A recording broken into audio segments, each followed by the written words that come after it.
موجودہ زمانے میں ایمان بچانے کا طریقہ. لیکن جیسا کہ میں نے کہا کہ شب جمعہ کی وجہ سے آغاز ان 3 باتوں سے ہوگا کہ جو لوگ مجھے ریگولر سنتے چلے آ رہے ہیں انہیں یاد ہوگا کہ میں کیا 3 باتیں بیان کرتا ہوں، لیکن ایک بار احتیاطاً انہیں فہرست کی شکل میں شروع میں بتا دوں، پھر ہر ایک کے بارے میں 2-2 3-3 منٹ لے کر اس کو اپنے موضوع سے ملاؤں. شب جمعہ ایک ایسی رات ہے کہ جس رات کو آدمی کو موت کو یاد کرنے کا حکم دیا گیا. پھر وہ جملہ بار بار مجھے دہرانا پڑے گا تاکہ کوئی مس انڈرسٹینڈنگ یا غلط فہمی نہ ہو، کہ اس کا مطلب یہ نہیں ہے کہ ہفتے کے 6 دن آپ بالکل موت کو یاد نہ کریں. موت کو ہر وقت مومن یاد رکھتا ہے، اور اس یاد دلانے کے طریقے بھی پھر اسلام نے ایسے شامل کر دیے ہیں ہماری زندگی میں. بھئی یہ جو کہا گیا نا کہ اپنی زندگی میں اپنی قبر تیار کر لو، اس کا مطلب یہی ہے کہ موت یاد کرائی جائے. اور پھر ساتھ میں یہ کہ قبر کا خمس ہے کہ نہیں ہے. آیت اللہ سیستانی کا اس میں ایک نیا فتویٰ تو آ گیا ہے، لیکن وہ مسئلہ بھی جب آپ پڑھیں گے یا سنیں گے، یا اگر آپ کسی اور مجتہد کی تقلید میں ہیں، تو وہ خمس کی وجہ سے جب آپ سال کے آخر میں خمس کا حساب لگائیں گے، وہاں بھی قبر آ جائے گی آپ کے اکاؤنٹس کے اندر. اور ویسے بھی قبر، کفن، کیونکہ آج کل بڑی کثیر تعداد میں لوگ زیارتوں پہ جانے لگے ہیں، اور اس وقت بھی 40 کا آغاز ہوا ہے، یعنی 40 کے عشرے کا. تو آپ کے بہت سارے جاننے والے یہاں سے، پاکستان سے، انڈیا سے، کینیڈا سے، امریکہ سے 40 کی زیارت کے لیے جا رہے ہوں گے. اور زیارت پر آدمی کبھی بھی جائے، 40 ہو کہ 40 کے علاوہ ہو، کفن لے کے ضرور آتا. اگرچہ وہ کفن لانے کے بعد ایک اعتراض بھی کرتا ہے، اور یہ پاکستان میں تو میں نے پاکستان بھی نہیں کہتا، کراچی. اب لاہور میں کیا ہوتا ہے مجھے نہیں معلوم، اسلام آباد میں کیا ہوتا ہے مجھے نہیں معلوم. کراچی میں کربلا سے لائے ہوئے کفن پہ بہت اعتراض بھی ہوتے ہیں، اور مجھے ہر سال زیارت کے قافلے میں یہ وضاحت کرنا پڑتی ہے کہ ذرا دیکھیں کتنے تعجب کی بات ہے کہ جو کفن شریعت کی احتیاط کا خیال کرتے ہوئے وہاں بک رہا، اس پر ہمارے لوگ پاکستان کے اندر بیٹھ کے اعتراض کرتے ہیں. یہ چیزیں ذرا بات کی، یہ آئیں گی چیزیں آگے چل کے اپنے وقت پر آئیں گی. لیکن خلاصہ یہ ہے کہ کفن گھر میں رہے، لے کر آؤ، لانے کے بعد وہ گھر میں بھی رہے. اب یہ ساری چیزیں وہ ہیں کہ جو آپ کو موت یاد دلانا ہے. وہ یہ نہیں ہے کہ شب جمعہ اپنی الماری کو کھول کر کفن کو جھاڑ پونچھ کے نکالو، نہیں، ہر وقت سامنے رہے جہاں پہ آپ کے دوسرے کپڑے ہیں تاکہ موت یاد رہے. کفن آج کا موضوع نہیں ہے، قبر آج کا موضوع نہیں ہے. آج کا موضوع یہ ہے کہ مومن کو ہر وقت اپنی موت کو یاد رکھنا ہے، لیکن شب جمعہ تو زیادہ یاد کرنا. اور یہاں بھی ایک لفظ میں غلط بتا گیا جان بوجھ کر. میں نے کہا کہ مومن کو ہر وقت اپنی موت کو یاد رکھنا، اپنی نہیں، موت کو یاد رکھنا، اپنی بھی. اور جو آپ کے مرحومین دنیا سے چلے گئے ہیں، آج بھی کتنی ہی ایسی نیک بچیاں ہوں گی جو نماز مغفرت والدین مغرب اور عشاء کے ساتھ پڑھ کے امام باڑے میں آئی ہوں گی، یا جو نہیں بھی آئی اپنے گھروں میں. آج بھی کتنے ایسے نیک بچے ہوں گے جنہوں نے شب جمعہ کا خیال کرتے ہوئے نماز مغفرت والدین پڑھی ہوگی. لیکن یہ پیغام خالی والدین کی حد تک نہیں، موت چاہے اپنی ہو چاہے دوسروں کی، ہر شب جمعہ اس کو یاد رکھنا ہے. بار بار میں جملہ نہیں دہرانا چاہتا، لیکن جب میں یہ جملہ کہوں تو آپ خود ہی سمجھ جائیے کہ اس کا مطلب یہ ہے کہ یاد تو باقی 6 دنوں میں بھی رکھنا، لیکن آج زیادہ خاص اہتمام کے ساتھ، جیسے پہلے ہوتا تھا. اور ابھی بھی کہیں کہیں میں نے دیکھا کہ شب جمعہ نماز مغرب اور عشاء کے فوراً بعد کوئی نہ کوئی کھانا یا کوئی نہ کوئی چیز مرنے والے کے لیے فاتحہ پڑھوائی گئی. لیکن وہ آدھی ذمہ داری اپنے لیے بھی، اپنی موت کو بھی یاد کرنا ہے، لیکن جتنا ہے وہ بھی غنیمت ہے. نمبر 1. نمبر 2، شب جمعہ وہ ہے کہ جس میں دعا. یہی وجہ ہے کہ ہمارے یہاں اس گئی گزری حالت میں بھی عام دنوں کے مقابلے میں شب جمعہ دعائیں زیادہ ہوتی ہیں. اور کچھ نہ صحیح تو دعائے کمیل آدمی پڑھ ہی لیتا ہے، اور کچھ نہ صحیح تو زیارت وارثہ مومن آج شب جمعہ پڑھتا. اور مجھے یاد ہے کہ آج سے 20 سال پہلے یا شاید 16 سال پہلے امام بارگاہ علی رضا میں میرا ایک پورا اشرہ صرف زیارت وارثہ پہ تھا، اور اس میں نے عرض کیا تھا کہ زیارت وارثہ جو ہے نا یہ دعا ہے، اس میں 3 پہلو ہیں۔ بظاہر عربی کے چند جملے ہیں، لیکن یہ ہمارا سلام بھی ہے، زیارت وارثہ پیغام بھی ہے۔ ہم سلام امام کو کر رہے ہیں، میسج اور پیغام ہمارے لیے آ رہا، قلبی لقلبکم سلم و امری لامرکم متبع۔ خالی یہ جملہ نہیں تو پوری زیارت ہے۔ اشہد انک قد اقمت الصلاۃ، پیغام ہے کہ نہیں؟ وآتیت الزکوٰۃ، پیغام ہے کہ نہیں؟ وامرت بالمعروف، پیغام ہے کہ نہیں؟ ونہیت عن المنکر، ایک میسج ہے کہ نہیں؟ واطاعت اللہ، اللہ کی اطاعت، پیغام ہے کہ نہیں؟ اور پھر یہ کہ امری لامرکم متبع، مولا میری زندگی کا ہر عمل آپ کے عمل کے مطابق، میں وہی کر رہا ہوں جو آپ کرتے ہیں۔ یہ پیغام ہے کہ نہیں؟ بھائی تمہارے گھر میں میوزک چل رہی ہے، گانے بجائے جا رہے ہو، کہہ رہے ہو کہ مولا میں وہ کر رہا ہوں جو آپ کرتے ہیں۔ اب یہ ہمارے لیے پیغام ہے کہ سوچو کیا کر رہے، داڑیاں شیو کی جا رہی ہیں، بے حجابی اختیار کی جا رہی ہے، مکس گیدرنگ کی جا رہی ہے، حرام کھایا جا رہا ہے، دوسروں کا حق مارا جا رہا ہے، مولا میں تو وہ کر رہا ہوں جو آپ کرتے ہیں۔ یہ جملہ بھی آپ کو یاد ہوگا نا، نہج البلاغہ میں جو خطبہ ہے علاء حارثی اور اس کے بھائی کا،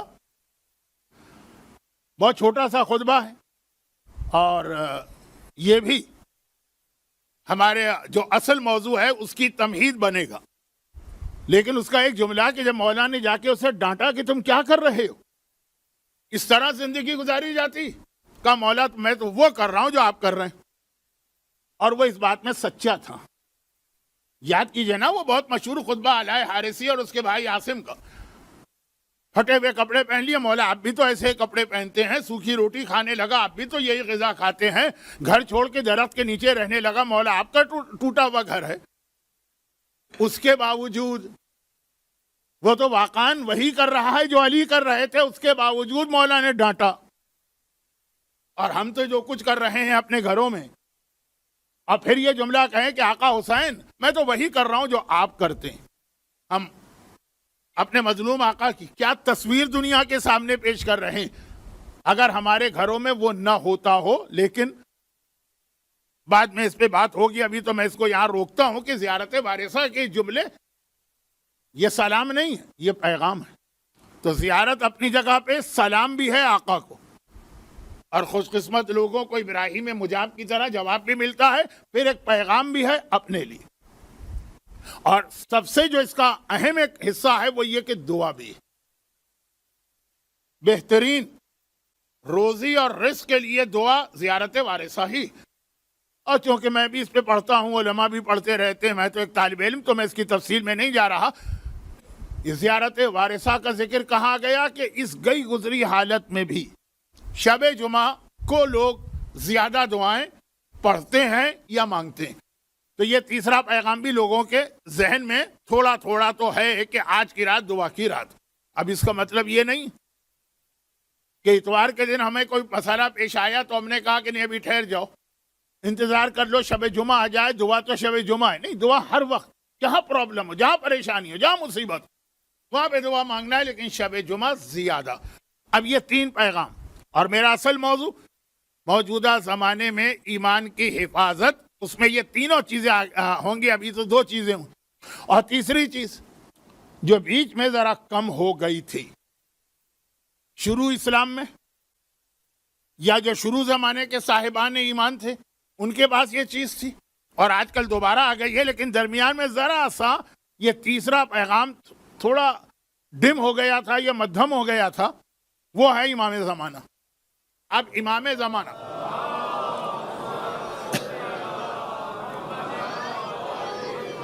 تاریخ شیعت کے ابتدائی ماحول میں دیکھیے، شب جمعہ سے لوگ تیار ہو کے بیٹھ جاتے تھے کہ آج امام آنے والے ہیں، ہتھیار تک کا انتظام رکھتے تھے۔ شب جمعہ تو خاص طور پہ بستر پہ اپنے ساتھ ہتھیار رکھ کے سوتے تھے، تاکہ وہ جو دعائے عہد کا جملہ ہے نا کہ مولا آپ آئے اور میں نکلا، تو یہ شروع میں تھا۔ اور شروع سے مطلب یہ ہے کہ تقریباً 400-500 سال، پھر درمیان میں ہم نے دیکھا کہ اتنا ذکر نہیں ہوتا تھا امام کا، اور اس میں بھی ایک مصلحت تھی جو کل کی مجلس میں آپ کے سامنے آئے گی۔ یہ غلط نہیں تھا ہمارے بزرگوں کا طریقہ، لیکن ہم نے آخر میں دیکھا کہ ایک بار پھر ذکر امام زمانہ کا بہت بڑھ گیا ہے، اور اس میں شب جمعہ اور جمعے کی صبح دعائے نتبہ۔ تو اب یہ مطلب تو نہیں ہے نا کہ ہفتے میں 6 دن تو کوئی ضرورت نہیں ہے کسی امام کو یاد کرنے کی، نعوذ باللہ، صرف ایک جمعرات کے دن یا شب جمعہ اپنے زمانے کے امام کو یاد کرو۔ نہیں، ہر وقت مومن کو امام زمانہ کو یاد کرنا، یہی وجہ ہے کہ ہر نماز کے بعد ہمارے ہاں امام زمانہ کی زیارت پڑھی جاتی ہے، ہر مجلس کی دعا میں امام زمانہ کا ذکر ہوتا ہے۔ اس وقت بھی جب میں نے کہا کہ تھوڑا سا ذکر امام کم ہو گیا تھا اس زمانے میں بھی، تو لیکن یہ روزانہ شب جمعہ امام کو زیادہ یاد کرنا۔ اب یہ جو 3 پیغام،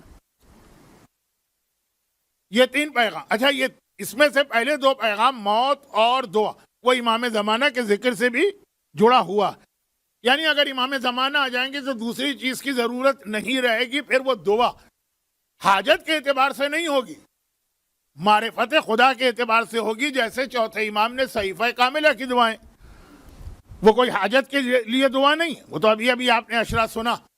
تو خلاصہ یہ ہے کہ ان تینوں میں امام زمانہ سب سے اہم بن جاتے ہیں، لیکن یہ میرا آج کا موضوع نہیں ہے، مجھے تو یاد دلانا ہے کہ ہر شب جمعہ کے یہ 3 پیغام، اب ان 3 پیغاموں کو اسلام نے مزید اس میں ہر ایک میں 3 باتیں ہمیں بتائیں۔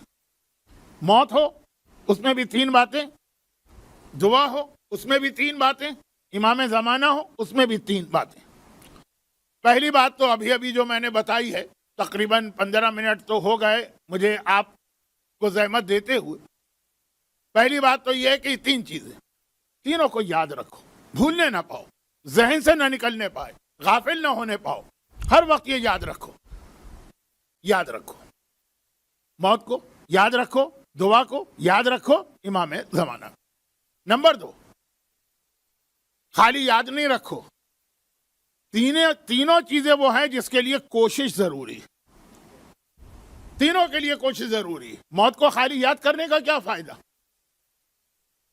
موت کے لیے کوشش کرنا، مرنے کے لیے نہیں، مرنے کے بعد کے مرحلے کے لیے، چاہے وہ ہمارے مرحومین ہو چاہے خود اپنی ذات ہو، کوشش کرنا، کیونکہ موت کے بعد کے مرحلے بڑے مشکل مرحلے ہیں، عام آدمیوں کی بات چھوڑیے۔ اچھا، آج کل ہمارے یہاں ایک رواج ہو گیا ہے، میں اس کے اوپر بہت احتیاط سے بات کرنا چاہتا ہوں، اور وہ یہ ہے کہ علماء کے بہت سارے واقعات پڑھے جانے لگے ہیں، لیکن کسی عام سی مسجد کا کوئی عالم اس کا ایک واقعہ سنا دیا، کسی عام سے محلے کا کوئی عالم اس کا ایک واقعہ سنا دیا، وہ ہوں گے اپنی جگہ سارے واقعات صحیح، لیکن جب تک کہ ہمیں کسی ایسے ہی بڑے عالم کا واقعہ نہ ملے کہ جس کی شیعہ تاریخ میں اپنی ایک اہمیت ہے، ٹاورنگ پرسنالٹی ہے، جو پلر آف دی شیعت ہے، اس وقت تک اس واقعے کی وہ حیثیت نہیں ہوتی۔ جیسے حدیث ہے، لیکن ایک حدیث امام کے ایک عام صحابی سے ملی، وہ بھی لیں گے اگر ثابت ہو جائے، اور ایک حدیث سلمان فارسی سے ملے تو اس حدیث کی اہمیت ہی کچھ اور ہوتی ہے۔ حدیث اگر حدیث قصہ کی طرح جابر ابن عبداللہ انصاری سے ملے، اس حدیث کی اہمیت ہی کچھ اور ہوتی۔ تو جب میں علماء کے واقعات پڑھتا ہوں تو میری کوشش یہ ہوتی کہ میں انہی مجتہدین نہیں، مجتہدین کے بھی جو استاد ہیں، استاد المجتہدین، ان کے واقعات پڑھوں۔ ایک چھوٹا سا واقعہ سن لیجئے تاکہ تھوڑا سا یہ اندازہ ہو جائے کہ مرنے کے بعد کا مرحلہ کتنا مشکل اور سخت ہوتا۔ اچھا، ہماری ریسنٹ تاریخ، بہت پرانی نہیں، یعنی تقریباً 50 60 سال 70 سال پہلے کی بات ہے، بہت ہی عظیم عالم تھے، مرجع تھے، آغائے جمال الدین گلپائگانی۔ میں نے زور اس لیے دیا جمال الدین پر کہ آغائے گلپائگانی ایک وہ مشہور گزرے ہیں جن کی کچھ مہینے تقلید کی گئی تھی آغائے خوئی کے انتقال کے بعد، وہ نہیں، ان سے پہلے، اور بہت پہلے نہیں، جو نجف کا ایک گولڈن پیریڈ کہلاتا ہے، سیکنڈ ورلڈ وار اور اس کے فوراً بعد کا، اپنے زمانے کے مرجع تھے۔ لیکن مسئلہ یہ تھا کہ ہمارے یہاں انڈیا پاکستان میں ایک کنسپٹ پہلے سے چلا آ رہا ہے، آج کل بہت بڑھ گیا کہ جی مرجع تو خالی ایک ہونا چاہیے، وہ امام ہے کہ ایک وقت میں صرف ایک امام ہو سکتا ہے، حتیٰ اگر 2 بھی ہیں تو ان میں امام ایک ہوگا, دوسرا وہ ہے پہلے کی شہادت کے بعد وہ امام بنے گا. روایتیں بھی ہیں, واقعات بھی ہیں. ابھی میدان عرفات کا واقعہ میں کہیں پڑھ کے آ رہا ہوں کہ امام حسن امام ہے, امام حسین بھی ان کے ساتھ ہیں, لیکن دونوں کے درمیان فرق ہو گیا. امام حسن عرفات کے میدان میں دوران حج کھانا کھا رہے ہیں, امام حسین روزے سے. اور وہی راوی وہ کہتا ہے جب امام حسن کی شہادت ہو گئی میں امام حسین کی خدمت میں حج میں گیا. ایک حج کوئی تھوڑی 25 30 حج ان لوگوں نے کی. تو برابر میں چوتھے امام کا خیمہ تھا, باپ بیٹے دونوں حج پر آئے. چوتھے امام روزے سے, امام حسین کھانا کھا رہے ہیں. اور چوتھے امام کے بعد یہی میں نے 5ویں امام کو دیکھا کہ باپ کے ساتھ حج پہ آئے, چوتھے امام کھانا کھا رہے ہیں اور 5واں امام روزے سے. اور راوی نے پوچھا کہ مولا میں نے آقا حسین کو دیکھا کہ اس وقت روزے سے تھے, اب بعد میں کھانے لگے.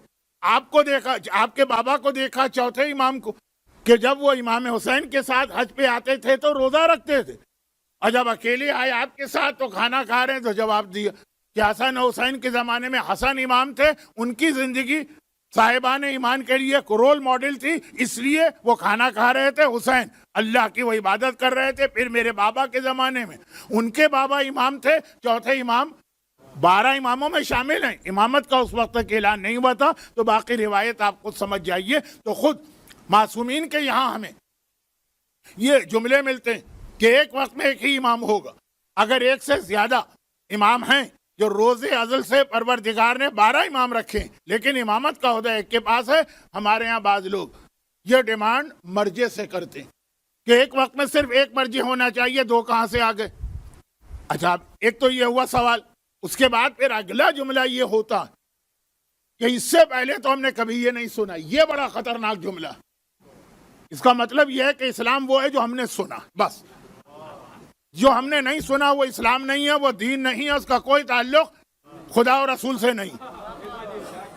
ہماری وہ پوزیشن ہے جو خدا کی پوزیشن ہے کہ جو خدا نے کہا وہ اسلام ہے, جو ہم نے سنا وہ اسلام ہے. اس کے علاوہ تو یہ بڑا خطرناک جملہ ہے, اگرچہ کہنے والے کو خود نہیں پتا کہ میں جو جملہ کہہ رہا ہوں یہ کتنا خطرناک ہے. لیکن چھوڑ دیجئے اس بات کو. یہ جملہ اکثر کہا جاتا ہے کہ پہلے تو ایسا نہیں تھا.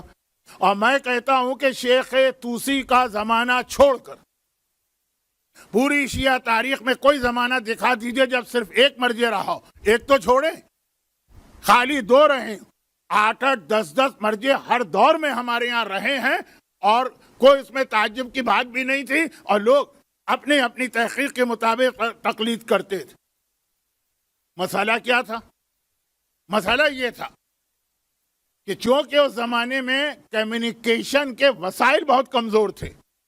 یہ موبائل تھا نہیں, یہ انٹرنیٹ تھا نہیں, یہ یوٹیوب, یہ انسٹاگرام, یہ سوشل نیٹ ورکنگ کی ساری چیزیں, فیس بک وغیرہ کچھ نہیں تھا. تو اگر 2 مرجع ہیں یا 3 مرجع ہیں تو ہمیں ان میں سے نام صرف 1 یا 2 کا ملتا تھا. وہ ایک الگ پریشانی تھی. بلکہ 200 سال پہلے چلے جائیے تو جو ایک مرجع, اس کا فتویٰ بھی انڈیا اور پاکستان میں پہنچنا مشکل ہو جاتا تھا, کیونکہ اس وقت تو پرنٹنگ پریس بھی نہیں تھا انڈیا پاکستان میں کہ کتابیں ہی آ جائیں. وہ مجبوری کا مسئلہ. اگر مجبوری میں آپ کو تیمم کرنا پڑے تو آپ یہ ضد کریں کہ جی ہم نے تو ہمیشہ سے تیمم دیکھا ہے اپنے آپ کو یا اپنے باپ کو, تو ہم تو مرتے دم تک تیمم کریں گے. یہ غلطی. مجبوری الگ ہے. اور جب وہ مجبوری نہ رہی, مراجع سے کانٹیکٹ ہو گیا, کتابیں چھپنے لگی, ہر چیز اتنی فاسٹ کہ ابھی میں یہاں مجلس پڑھ رہا ہوں, ہو سکتا ہے کوئی بھولا بھٹکا میری کوئی مجلس آن لائن سن رہا ہو تو وہ دنیا کے دوسرے سرے پہ سن رہا ہوگا. جو میں ابھی اس منٹ میں کہہ رہا ہوں وہ سن رہا. تو پہلے مجبوری والا مسئلہ الگ تھا.